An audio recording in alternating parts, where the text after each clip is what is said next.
கணபதியே வருவாய் அருள்வாய், கணபதியே வருவாய் அருள்வாய், கணபதியே வருவாய். கோடான கோடி தமிழ் மக்கள் அனைவருக்குமே பிரம்மசக்தி சித்தர் வாக்கு ஜோதிடர் கோடான கோடி நமஸ்காரங்களை உங்கள் அனைவருக்குமே தெரிவித்துக் கொள்கிறேன். எல்லாரும் எப்படி இருக்கீங்க? சீரும் சிறப்புமாக சகல யோகங்களும் சகல செல்வங்களும் சகல சௌபாக்கியங்களும் பெற்று சிறந்த உயர்ந்த வாழ்க்கை எல்லாரும் வாழ வேண்டும். சரிங்களா? இப்ப இறைவனுடைய வரமாக, இறைவன் தந்த வரமாக வார பலன்கள். ஒவ்வொரு நாளும் இறைவன் தந்த அருள், இறைவன் தந்த வரம், இறைவன் தந்த வரத்தினால் ஏற்படுகின்ற இந்த வார பலன்கள் ஒவ்வொருவருக்கும் சிறப்பான யோகத்தோடு உங்கள் வாழ்க்கை இந்த வாரம் தொடங்குகின்ற வாரம் தெய்வீக தன்மை கொண்ட எப்படிப்பட்ட இறைவனால் அருளப்படுகின்ற பல யோகங்கள் என்பதை தெளிவாக பார்க்கலாம். இந்த வார பலன்கள் என்பது எந்த தேதி என்றால் 15/9/2025 முதல் 21/9/2025 வரை இருக்கக்கூடிய வார பலன்கள். நேர்களே, இதற்குரிய தமிழ் தேதி என்பது ஆவணி 30 முதல் புரட்டாசி 5 வரை. ஆவணி 30 முதல் புரட்டாசி 5 வரை. பொதுவாக இந்த வார பலன்களில் ஒவ்வொரு நாளுக்குரிய சிறப்பு அம்சங்கள், கிரக அமைப்புகளை சரியாக கணிந்து உங்கள் கடந்த கால பிரச்சனைகள் என்ன, இப்போ நடக்க போகின்ற பிரச்சனைகள் என்ன, இந்த பிரச்சனைகள் எந்த அளவுக்கு சரியாக போகின்றது, புதிய புதிய யோகங்கள் என்னென்ன ஏற்பட போகின்றது, உங்கள் பிரச்சனைகள், உங்கள் குடும்ப பிரச்சனைகள் எல்லாம் எப்படி சரியாக போகின்றது, குடும்பத்தில் சிலருக்கு என்ன பிரச்சனைகள் உருவாக போகின்றது, சிலருக்கு என்னென்ன யோகங்கள் ஏற்பட போகின்றது, தொழில் விருத்திகள் யாருக்கு எப்படியெல்லாம் நல்ல யோகங்கள் ஏற்பட போகின்றது என்பதையும் தெளிவாக பார்க்கப்படுகின்றோம். உங்கள் பிரச்சனைக்குரிய வழிபாட்டுக்குரிய தெய்வ வழிபாட்டுக்குரிய பரிகாரங்களையும் இங்கே தெளிவாக உங்களுக்கு சொல்லப்பட போகின்றது. அதை கொஞ்சம் டிக் பண்ணாமல் பாருங்கள். நல்ல விஷயங்கள் உங்களுக்காக காத்துக்கொண்டு இருக்கிறது இந்த நிகழ்ச்சியின் மூலம். பொதுவாக நீங்கள் அதாவது உங்களுடைய தெய்வ வழிபாட்டை ஆண்டவன் எல்லாருக்குமே அனைத்து யோகங்களையும் வழங்கப் போகிறார். இந்த வாரம் வழங்கப் போகிறார். நீங்கள் செய்ய வேண்டியது ஆச்சார அனுஷ்டானங்களுடன் உங்களுடைய கோரிக்கைகளை ஆண்டவனை நினைத்து வழிபடும் பொழுது, ஆச்சார அனுஷ்டானங்களுடன் அந்த ஆண்டவனை நீங்கள் ஒரு நல்ல ஒரு சிந்தனையோடு வழிபடும் பொழுது நிச்சயமாக ஆண்டவன் அனைத்து யோகங்களையும் வழிபட தயாராக இருக்கிறார். உண்மை வழிபாட்டுக்கு உயர்வு நிச்சயமாக உண்டு.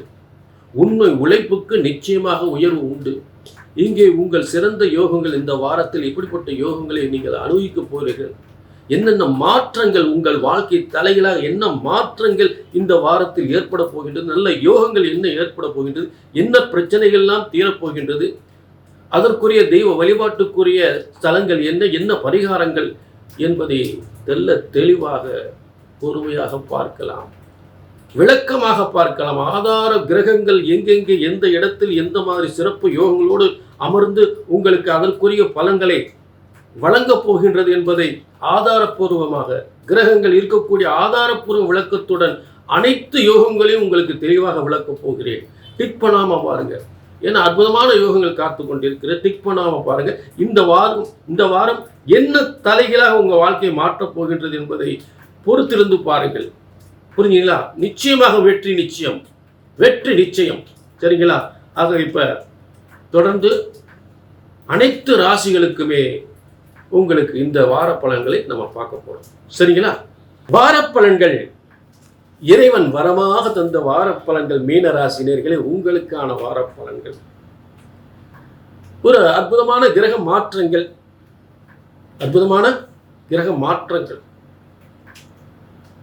அந்த கிரக மாற்றத்தினால் இறைவன் வரமாக தந்த வரப்பிரசாதமாக தந்த இறைவனின் அருளோடு ஏற்படுகின்ற இந்த கிரக மாற்றத்தினால் என்னென்ன யோகங்கள் ஏற்படுகின்றது என்பதை மீனராசிக்கு பார்ப்போம். முதல்ல மீனராசிக்கு 4ஆம் இடத்தில் குரு, மீனராசிக்கு 6ஆம் இடத்தில் சூரியன், சுக்கிரன், கேது. சூரியன் 2 நாட்கள் மட்டும் அங்கே இருப்பார் அந்த வாரத்தில். 17ஆம் தேதி புரட்டாசி பிறக்குது. அந்த புரட்டாசி பிறக்கும் போது உங்களுக்கு 7ஆம் இடத்துக்கு வந்துடுவார். உத்திரம் 2ஆம் பாதத்தில் வர்க்கோத்துவம் பெற்று சிறந்த யோகத்துக்கு வந்துடுறார். அங்கு புதன் ஏற்கனவே ஆட்சி பெற்றிருக்கிறார். சரி, அடுத்தாக 8ஆம் இடத்தில் செவ்வாய், 12ஆம் இடத்தில் சனி, ராகு. இதுதான் ஆரம்ப கிரக அமைப்புகள். இதில் என்ன இந்த வாரம் மாற்றம்னா, வழக்கம் போல மீனராசிக்கு 4ஆம் இடத்துல 10ஆம் அதிபதி, உங்கள் ராசிக்கு அதிபதி 10ஆம் அதிபதி தொடர்ந்து 4ஆம் இடத்திலிருந்து சகல சுகபோக வாழ்வையும் தரக்கூடிய இடத்தில், கல்வி யோகம், பதவி யோகம் தரக்கூடிய இடத்தில், பண பொருளாதார முன்னேற்றத்தில் எந்தவித பாதிப்பும் இல்லாமல் உங்களுடைய மனம் நினைத்த மாதிரி வாழ்க்கை அமையக்கூடிய இடத்துல உட்கார்ந்துருக்கார் குரு பகவான். இப்போ அதே நேரத்தில் உங்களுக்கு 6ஆம் இடத்தில் சூரியனாகப்பட்டவன் ஒரு அதிகாரத்துவம் உத்தியோகம் தரக்கூடிய இடத்தில் இதுவரை இருந்தாலும் முன்னேற்றம் பெறக்கூடிய இடத்தில் இருந்தால் சற்று உங்களுடைய பிள்ளைகளுக்கு அதே உங்களுடைய உயர்வுகளுக்கும் சற்று சில மாற்றங்கள். 7ஆம் இடத்துக்கு வரார். சூரியனாகப்பட்டவன் 7ஆம் இடத்துக்கு வரார். எப்போ? 17ஆம் தேதி 17/9/2025 7ஆம் இடத்துக்கு வந்துறார். எப்பவுமே ஒரு மனிதனுடைய வாழ்க்கையில்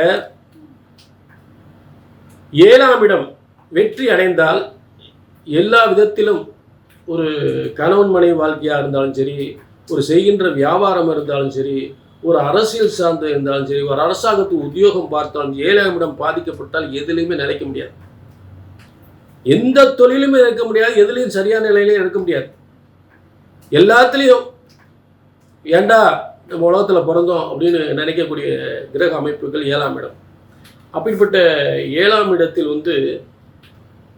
4-7க்குரியவன் 7ஆம் இடத்தில் ஆட்சி உச்சம் பெற்று சூரியனோடு சேர்ந்திருக்கும் பொழுது மிகப்பெரிய புத ஆதித்ய யோகம் ஏற்படுகின்றது.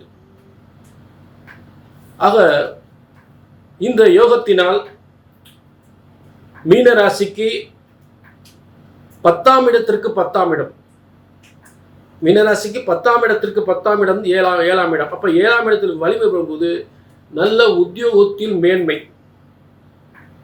நல்ல வேலை வாய்ப்பு, நல்ல வியாபாரம், நல்ல தொழில் முன்னேற்றம். புரிஞ்சுட்டீங்களா? அதே நேரத்தில் வியாபாரம் முன்னேற்றம், தொழில் முன்னேற்றம், சொத்து முன்னேற்றம், வீடு வாசல் என்று சொல்லக்கூடிய வாகனம் அனைத்தும் சிறப்பு பெறுகின்ற ஒரு இடம் தான் 7ஆம் இடம். இத்தனை யோகத்தையும் கொடுக்கும், அதிகாரத்துவ உத்தியோகத்தையும் கொடுக்கும். அதில் மாற்றமே இல்லை. புரிஞ்சுட்டீங்களா? ஆக இந்த மீனராசிக்கு 4ஆம் இடத்தில் சுகபோகத்தை தருகின்ற, கல்வி சுகம், தன சுகம், செல்வ சுகத்தை தருகின்ற குரு. அடுத்து என்ன குறைபாடு அப்படின்னு பார்த்தோம்னா, 3-8க்குரிய சுக்கிரன் 6ஆம் இடத்தில் இருப்பது, 6ஆம் இடத்தில் சூரியன் கேதும் சேர்ந்து இருப்பது சில தடைகள், சில முயற்சிகள், சில தடைகள் இருப்பது. அதாவது எல்லாமே கடகடகட முடிஞ்சிடாது. நல்ல யோகங்கள் இருக்கு, பிறரால் சில தீமைகள் இருக்கு. நம்ம கூட பழகிறவங்க, முக்கியமாக ஆணாக இருந்தால் பெண்கள் மூலம் சில பிரச்சனை அனுபவிக்கணும், ஆணாக இருந்தால் பெண்கள் மூலம் சில பிரச்சனை, பெண்ணாக இருந்தால் ஆண்கள் மூலம் சில பிரச்சனை அனுபவிக்கணும். ஏமாற்றங்கள், பொருளாதார ஏமாற்றங்கள், பணத்தை கொடுத்து ஏமாறுறது. ஏன்னா இந்த உங்களுக்கு மீனத்துக்கு 2-9க்குரியவன் போய் 8ல் உட்கார்ந்துருக்காரு. அந்த 8க்குரிய சுக்கிரன் உங்களுக்கு 6ஆம் இடத்தில் இருப்பதால் இப்போ இந்த குடுக்கல் வாங்கல் பிரச்சனைகள், பொருளாதார பிரச்சனை, குடுக்கல் வாங்கல் பிரச்சனைகள் இதெல்லாம் இருக்க தான் செய்யும். அப்போ எல்லாருக்கும் ஒரே மாதிரி பலன்கள் ஏற்படாது. சிலருக்கு உத்தியோகம், பதவி இதெல்லாம் இருந்தால், சிலருக்கு இந்த மாதிரி பொருளாதார பிரச்சனைகள், இல்லை கணவன் மனைவி பிரச்சனைகள்,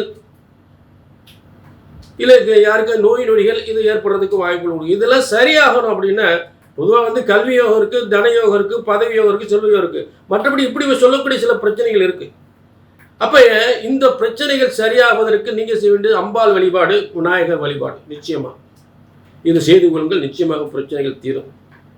இந்த பாதிப்புக்கான நிவர்த்தியான வழிபாட்டுக்குரிய விஷயங்கள் இதை செய்துக்கலாம். அம்பாளி வழிபாடு, விநாயகர் வழிபாடு. சரிங்களா? அடுத்து வழக்கம் போல் குபேர நட்சத்திரத்தில் சனி ராகு 12ஆம் இடத்துக்கு எந்தவித விரயங்கள், கடுமையான விரயங்கள் இல்லாமல், கடுமையான பாதிப்புகள் இல்லாமல் நல்ல யோகத்தை தரக்கூடிய குருவினுடைய பார்வையிலே சனி ராகு இருக்கும்போது நிறைய விரயங்கள் ஆகாது. பிரச்சனைகள் இருக்குது, விரயங்கள் ஆகாது, அதிக விரயங்கள் ஆகாது என்பது ஒரு திட்டவட்டமான முடிவு. புரிஞ்சுட்டீங்களா? கடந்த காலத்தை போல் பிரச்சனை ஏற்படுறதுக்கு வாய்ப்புகள் இல்லை. புரிஞ்சுட்டீங்களா? ஆக மீன ராசினர்களே, இது பொதுவான பலன்.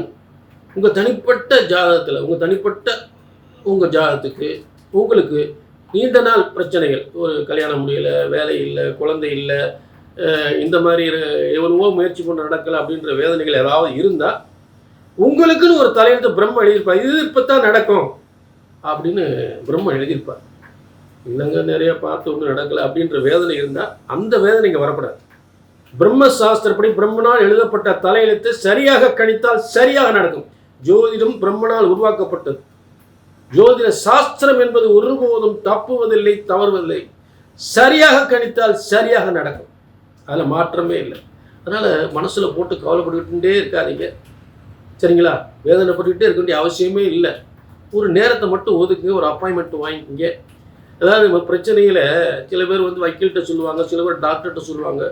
அதை மூன்றாவதாக இந்த ஜோதிடரிடம் சொல்லி நம்ம பிரச்சனைகளை, வீட்டில் இந்த மாதிரிலாம் பிரச்சனை நடக்குது, இப்படி நடக்குது, இதெல்லாம் எப்போ சரியா அப்படின்னு கேட்கக்கூடிய முறைகள் இருக்குது.